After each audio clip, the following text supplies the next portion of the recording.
another eternity. No, we will. Then that's okay.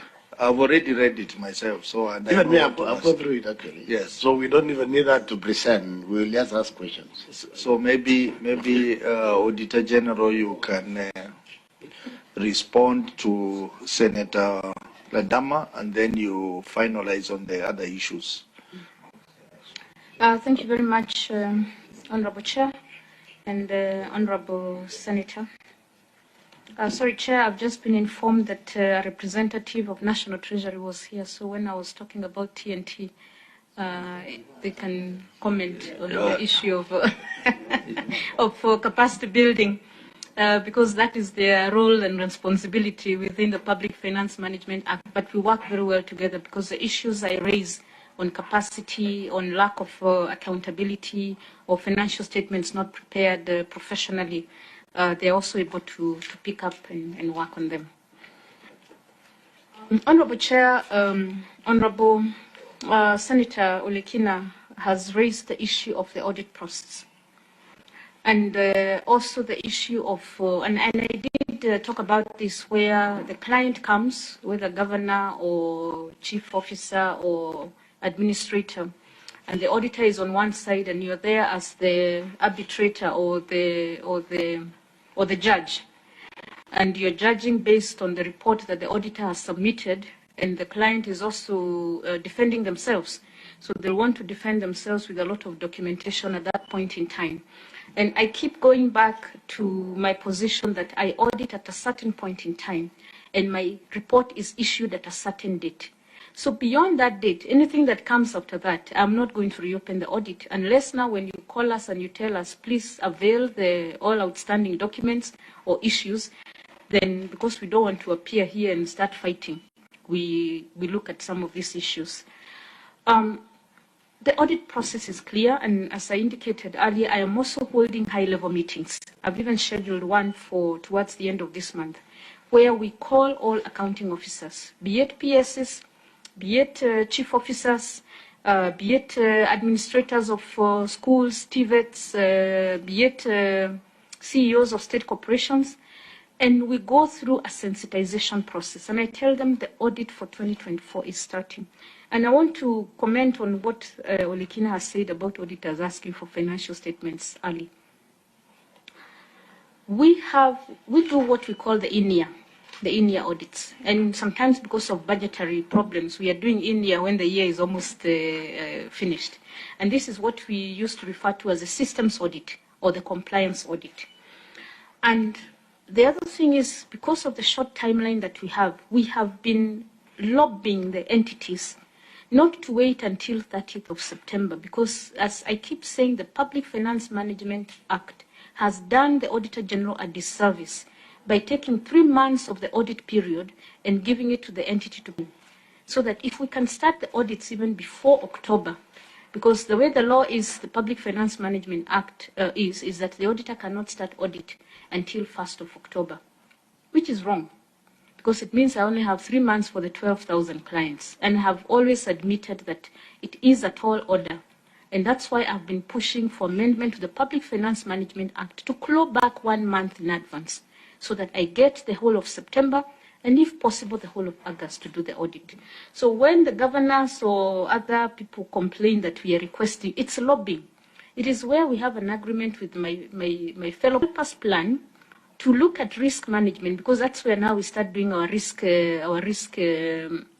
assessments and ranking, so that by the time we get the final financial statements as at 30th, if you're going to bring us at 30th, we have substantively covered most of the issues, and the audit will be done as efficiently as possible.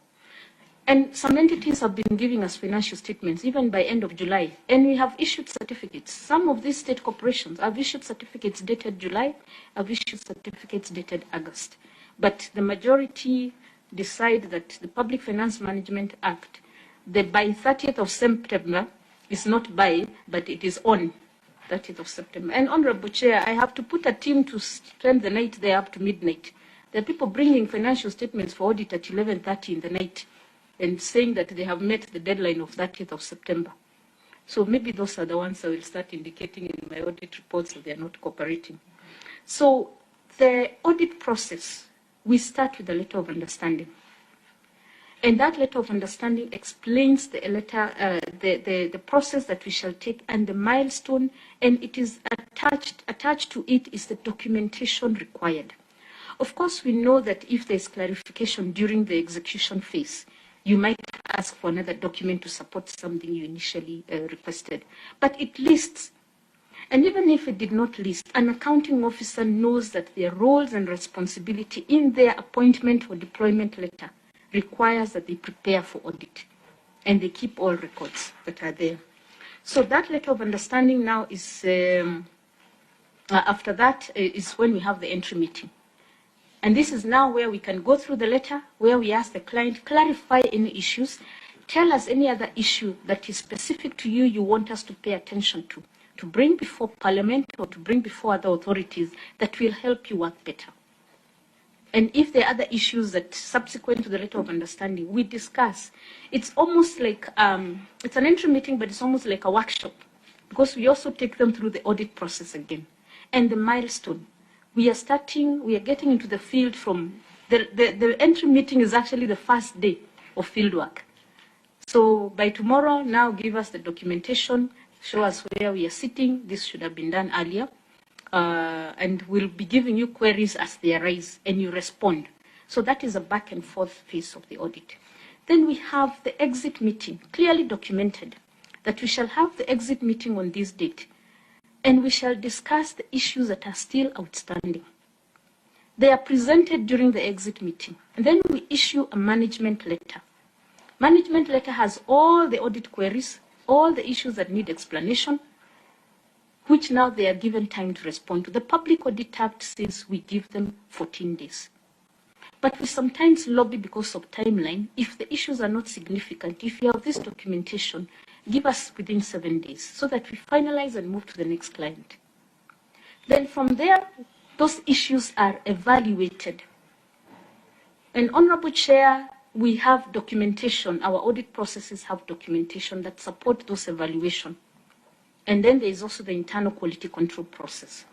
Then now we give a draft audit report. This is not required by law or by standard. It is us as the audit office that have decided, let's give them a preview of what their final report will look like. And if they have any additional information, they give us. And I can as well remove this stage because it delays. And we'll usually give them 7 days, 5 days, 3 days, depending on the issues. That this is how your final report will look like. Do you have any additional information?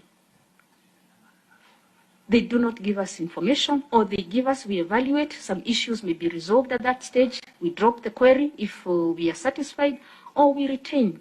So, Honorable Chair, by the time you're getting my final report, the client has been given ample time to respond to the issues. Now, when they decide to come here with cartons of documents, you must ask them, why did you waste the time of the auditor when you are supposed to explain these things? Where are these documents coming from now? And I know you don't hold the hearings a day after I submit my report. It could be 3 months, 6 months, or even sometimes 1 year, depending on whether you have a backlog.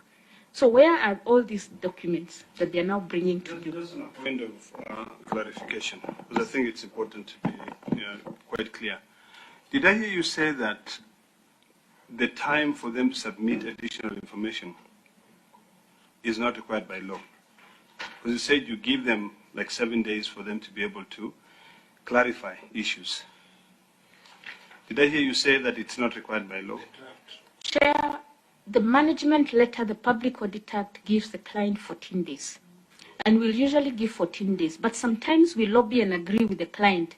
Kindly, just respond to us within the 7 days or the 5 days because we have to move to the next client. And there's always agreement, or 2 days.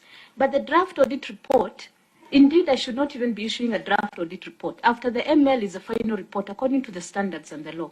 But we have put this as part of our communication process and enhancing the relationship with the clients, that please look at your final report. This is how your final report that will go to the public, to Parliament, looks like. Do you have any additional information? Any clarifications? Just so that we are clear, Mr. Chairman, is the draft management letter which is described in Section 31(4) of the Public Audit Act, the same as the final a preview of the final report that you're saying? No, there's no, the relationship, management letter has all issues. Some will not end up before you. Some could be simple administrative issues, or can you put somebody to do bank reconciliation? Can you maybe improve on this policy? Or can you train? Some will not end up at your purview. The draft management report is basically a highlight of the issues that will go to the final management report. It is a stage I'm trying to amend in the public finance management, in the Public Audit Act, because there's no need for a draft management report. It is a final management report. After the exit meeting, we have discussed all the outstanding issues. So I issue one management report. But unfortunately, the drafters of the PAA 2015 now introduced a draft ML that has been causing us a bit of a problem, because what we issue now is like a listing of outstanding issues. Then now we issue the final management report, because it has to go through some quality review. We try to issue it within a week, within latest 14 days. That is now the official management report. But after the management report, they have 14 days to respond and give us more clarification. Then we verify.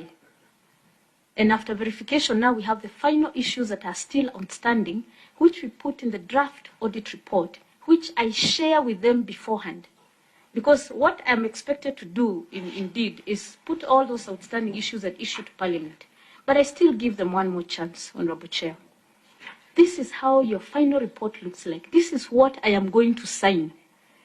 Are you satisfied? And then I sign and I issue. And then 2 months, 3 months, 6 months later, they are coming here saying the auditor, the auditor.